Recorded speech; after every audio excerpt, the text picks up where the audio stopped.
Il était une fois une jeune fille nommée Camille. Elle avait 19 ans et venait tout juste de quitter la maison familiale pour s'installer dans un petit appartement en ville. Depuis toute petite, Camille rêvait de liberté, d'indépendance et d'aventure. Mais une fois seule, elle découvrit que la vie n'était pas toujours simple. Le matin, Camille se levait tôt pour aller à l'université. Elle préparait son café toute seule, souvent dans un silence pesant, car il n'y avait personne pour partager ses pensées. Ses journées étaient remplies de cours, de devoirs et parfois de petits boulots pour payer le loyer. Elle croisait beaucoup de monde, mais rentrait toujours seule. Pourtant, chaque soir, Camille posait son sac sur le sol, s'asseyait près de la fenêtre et regardait les lumières de la ville. C'était sa manière à elle de rêver. Elle pensait à sa famille, qu'elle aimait, mais qu'elle avait laissée derrière pour se construire un avenir. Elle pensait aussi à l'amour, à l'amitié, à ces petits moments qu'elle voudrait partager avec quelqu'un.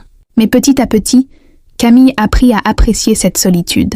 Elle se mit à décorer son appartement, à cuisiner de nouveaux plats, à sortir seule au cinéma ou à la bibliothèque. Elle fit la connaissance de voisins, parla avec des étudiants de sa classe et bâtit des petites amitiés qui la firent sourire. Un soir, alors qu'elle rentrait d'une longue journée, elle trouva un petit mot glissé sous sa porte. C'était sa voisine du dessus, Lusa, qui l'invitait à sortir entre voisines.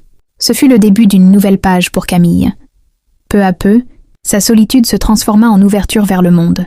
Elle comprit qu'on pouvait être seule sans être isolée, que la liberté, parfois, c'était aussi d'apprendre à ouvrir son cœur aux autres, tout en restant soi-même. Et c'est ainsi que Camille, la jeune fille qui avait quitté son foyer pour trouver sa place, finit par se construire un petit univers fait d'espoir, de rire